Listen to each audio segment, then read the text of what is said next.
Well, January 2021, Fully Tech Mechanical, and we're so far still surviving the great pandemic.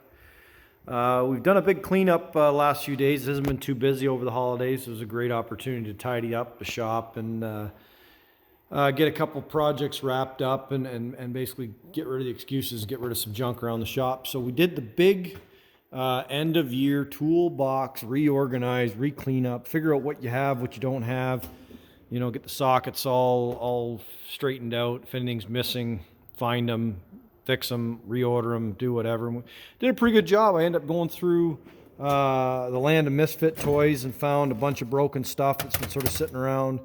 I got my crappy tire stuff. I got some SK stuff. I got some Mac stuff. I got a bunch of Matco stuff. And I've got some Husky stuff. And so it's all set aside and ready for warranty. So I was just going to talk real quickly about orphan tools. And I look at my SK stuff, and I look at my Mac stuff, and I look at my Matco stuff as orphaned tools. And if you're ever looking at buying stuff off the tool trucks or buying high dollar tools, you got to think about who's going to be there to support you. And I'm not particular to one brand or another. You can see I've got a little bit of everything here in the toolbox, but you got to look at the health and the likelihood of someone being there a few years from now to support you when you need them. I have not seen a Matco dealer in probably 5 years, so I'm going to have to now spend a tremendous amount of energy to try to get this stuff warranted. Actually, I've got another one here. This guy right here, that's fucked too. That's Matco. So this is going to be a pain in the ass to get this stuff warranted, and it seems like some of these tool franchise companies are more in the business of selling franchises to people that may or may not have a good solid business plan. And some routes are good and some routes are going to suck. Certainly in a rural environment, guys are going to burn a lot of fuel every day to see a few customers versus maybe in an urban environment. If you have a busy stretch with a whole bunch of dealerships on it, you see 30 mechanics a day, you're probably going to do pretty good. So here we are. I've got Mac stuff. It's been broken for probably 5 years, and it's no good to me now. So this is going to be an adventure, but that's not what the point of today's video is. That's just my sort of add in. Is I figured I seen a video the other day and I thought I'd kind of add to it. Is the top 5 shittiest tools you ever bought. And if I could get my money, but if I get half my money back for them, I probably would take it. And they are in no particular order. I had to work pretty hard to make sure that I wasn't picking on one brand in particular. But here we go in my order. So the first one is these are bolt or nut grip vice grip pliers, and they are supposed to grip the sides of a nut, and you can turn them and do stuff. And honestly, all they do on any seized up bolt is they just slip and spin. You're better to try a real vice grip with some teeth on the jaws or whatever. These don't fucking work. The only thing I ever use those for is holding the push rod on a brake chamber, a push rod back while I change a maxi chamber on big trucks. But other than that, fucking useless. If I could get my $15 that I paid in 1997 back for these, I'd fucking take them because these are fucking garbage. Now, this one here, this is a sore spot, and I'm going to call out the folks at Home Depot. And I don't mean the folks that work there. I mean the folks in their ivory tower that have no concept of what actually goes on in the field and what actually goes on with the tools they sell. But when I was in high school, my parents bought me a Husky socket set. It's quite a nice little set. It was probably $100 back then. And it had a 3/8 and a quarter drive set. It was a really nice set, and they came with really nice ratchets. They had a bezel, so you could turn this by hand while you're trying to start something, and they were relatively fine tooth and really, for Chinese stuff, well made. It might have actually have even been American made at the time, but really well made ratchets, very smooth, and they carried a lifetime warranty. I want to say about 5 years ago, I broke my quarter drive ratchet. So 20 some odd years in the trade, I exerted too much force or wore out or whatever happened. I broke the gears in the ratchet, and that was the end of it. So I took it back to Home Depot, and it's always a clusterfuck there when you go to get warranty on your lifetime guaranteed Husky tools. They're asking for receipts. They're asking for the box. The guys just don't seem like they give a shit. or they're just not educated on what a lifetime warranty tool process should be. I will say about Canadian Tire, I've never had trouble getting even clearly abused tools warrantied, hand tools or Mastercraft tools warrantied. But Husky has been a bit of a shit show, and they replaced it. They gave me a new ratchet, but this fucking thing is not half the ratchet that we turned in. So at some point they've replaced it. They've had a different vendor. They price point the stuff, right? If this is a $25 ratchet on the rack, they have to buy it from a vendor or manufacturer for probably, $3 and all the supply chain and logistics in between.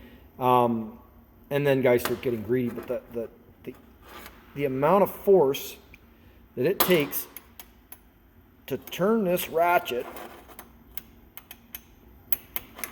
fuck that piece of shit. Okay, now this was a tie.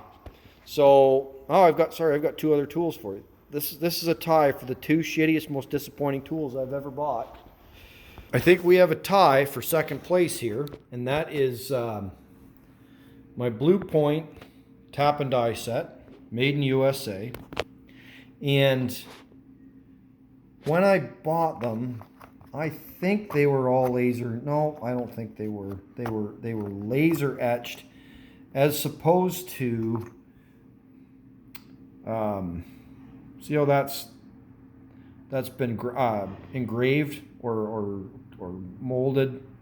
So no matter what happens, that you can just clean it up with some Scotch-Brite and you can read it. But then they laser etch these fucking things, and like there, actually, the light's great there. I can see it better on my phone than I can in person. You get any age on these things. I know they're a little rusty, and we try to keep them oily and shit. But what the fuck size is that? And once you don't know what size something is, how do you? There's another one. How do you know what you're doing? So,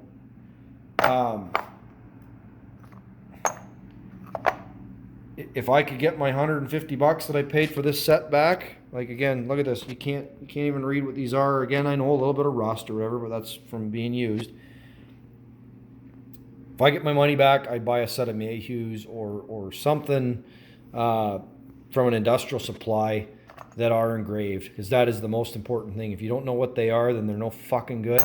You're going to tap the wrong size or the wrong thread or the wrong pitch or whatever. They're fucking useless. Total disappointment. And that came off the Snap-on truck in probably about 2001. So just a real shame. And then speaking of Snap-on truck, probably mid-2000s. They don't make this particular one anymore, but again, it's worth an honorable mention, is my Snap-on borescope. Paid a couple $100, probably $300 for it in its day. And tiny little screen, again, in its day, this was cutting edge. If you put a set of batteries in this thing and use it, and then shut it off and put it away, and take it out on Friday, the fucking batteries are dead. And if it's going to take me 20 minutes to put fucking batteries in this thing every time I need it, usually if you're pulling this guy out, you're not having a good day anyways, and you need it to work right now. So this is going up for sale. This is going on fucking eBay. So, piece of shit. Buy a fucking AliExpress fucking borescope before you buy this piece of shit. So that's tied for second place. I don't know which ones I hate the most. I do use these every day, or just about every day. This I fucking just get angry every time I even pull it out of the box. So I think I've used it twice, and it's yielded less than optimal results. But Blue Point or Snap-on tap and die sets, if they aren't engraved, fucking buy something else. Junk. So, and then I think first place, the jury's still out, is at a weak moment, and I bought myself a Seek infrared temperature sensing camera. And it is pretty fucking cool, except your posture. See how this your sensor, that's kind of cool, or the camera faces straight out, so you hold it like your smartphone, but you have to have your head jacked right around. If you're trying to look, if we're trying to look at the temps on something we're working on, I'm holding my phone or my camera right in front of me. How do I see what I'm... So it works. It's pretty cool. It gives you some information. You know, it'll give you temperature information. It's really cool when you go over to something and look at the temps on it.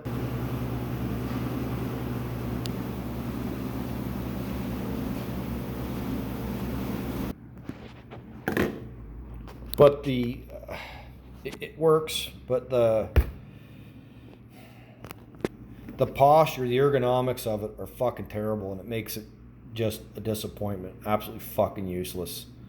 So I don't want to always be negative and stuff, but this one is this one says it all.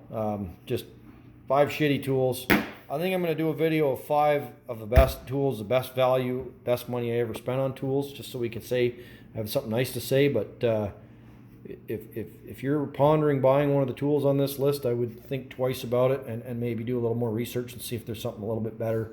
Probably find a little bit better value. But anyways, thanks for watching Fully Tech.